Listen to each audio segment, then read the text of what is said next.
she wanted to do it because she heard how great it was. And the next day, another kid from their township would come. And so we had the 60 kids that we worked with, but then like literally standing outside the building looking in the windows, we'd have 20 more kids. Because we wanted to help them all and we couldn't.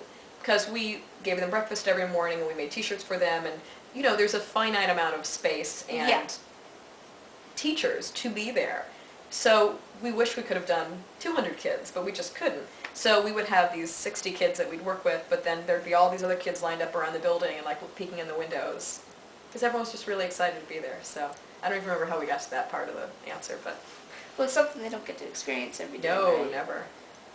Now, South Africa, like, I've never been there, but it sounds like such an amazing place. Yeah. Do you think there's any misconceptions that we have over here? Oh, I'd about say there's South a Africa? lot of misconceptions. Because even, I work at Lion King, and we have 7 South African cast members. So I feel like I'm pretty well educated on South African as far as like, the typical American goes.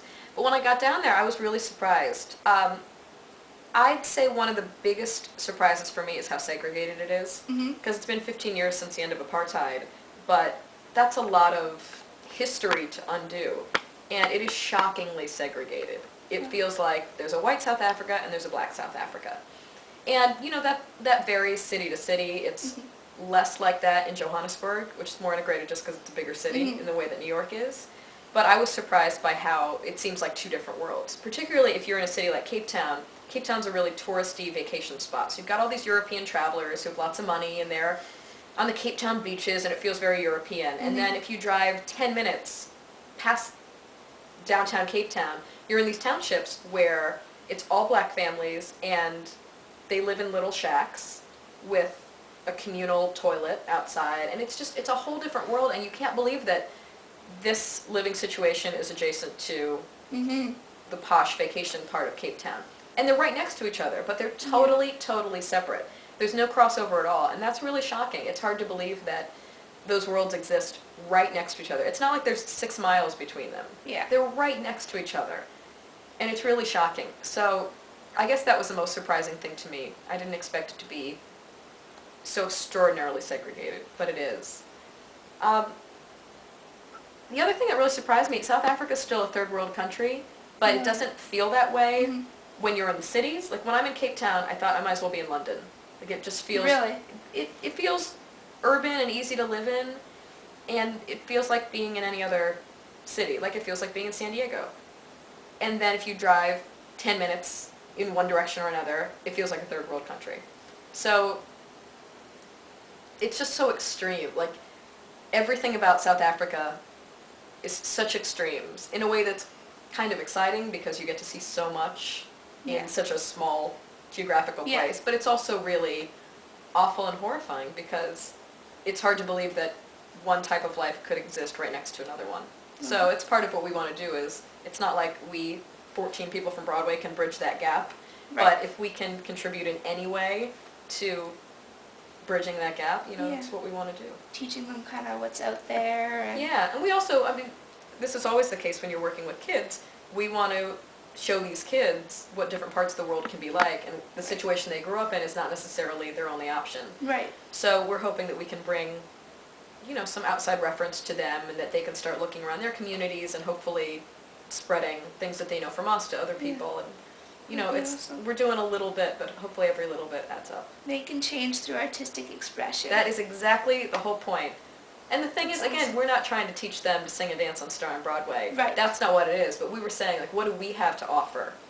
And what we have to offer is that we sing and dance on Broadway. Right. And trying to take those tools and use those with the kids so that the kids can just add that to their set of skills, right, whether they do that or not. And most of them are not ever probably going to leave Africa, but if we can expand their worldview a little bit and give them some more platforms for expressing themselves, we've succeeded. Because it's more than just singing and dancing. It's, the things you get through it, like a sense of yourself and courage. And it's the same reason that I feel so strongly about arts programs in elementary schools and middle schools and high schools. It's not about how well you play the violin. It's about being part of a community and expressing yourself and having a choice to be involved in a group like that. Like that's what arts education is about. And it's the same thing down in South Africa. It's not about the singing and the dancing, but it's about the fact that we got them together to try singing and dancing. And if they can do that, what else can they do? Exactly.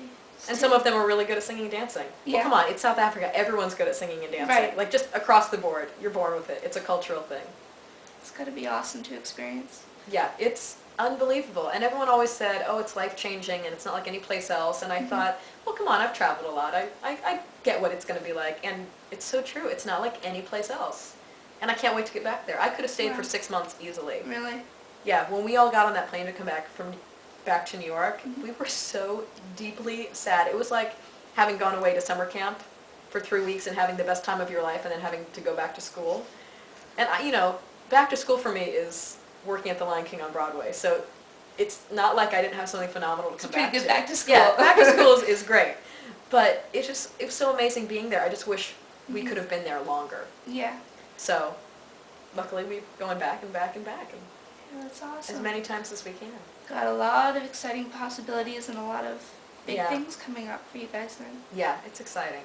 And part of it too, this first trip was so great because we were learning on our end too how to do this project as well as we can.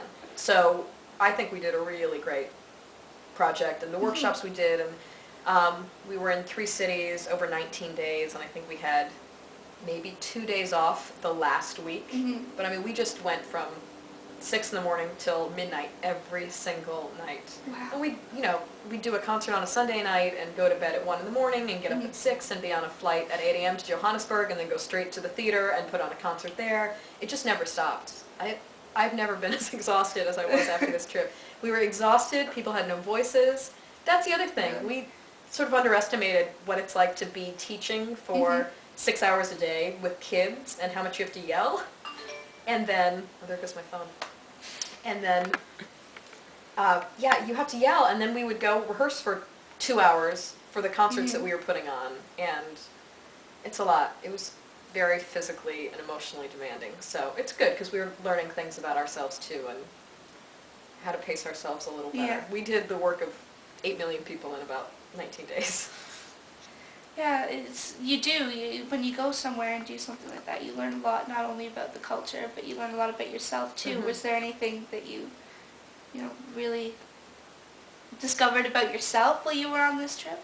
I think the thing I'm proudest of is just the fact that we sat around as a group of artists and said, I want to do something. What can we do? What can we do to give back? What can we offer of ourselves? And I'm so proud that we sat around and said, you know what, let's start a nonprofit company and go to Africa and take lots of Broadway performers and teach kids. And then we did it.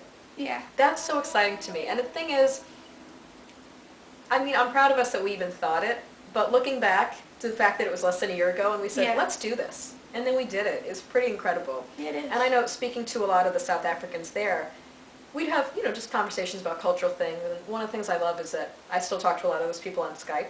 So we'll have like Skype dates, and Really? I talk all the time to a lot of the people that I met down there. And we still email, and thanks to Facebook, there's a lot of connection and keeping up.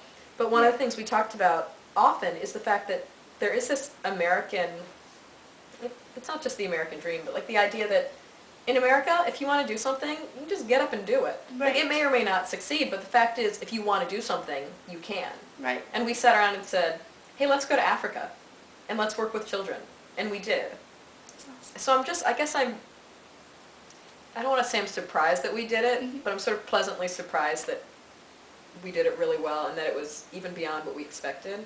Also, I do a lot of teaching. I work with kids a lot, but it's so satisfying to realize that kids, even when there's a language barrier, like, relating to kids is the same, no matter what. Right. Like, kids are kids, and human connection is human connection. And that was a really fulfilling thing, to know that it wasn't just about, like, are they understanding exactly what I'm saying about playwriting right now? It's like, that's not what it's about at all. Right.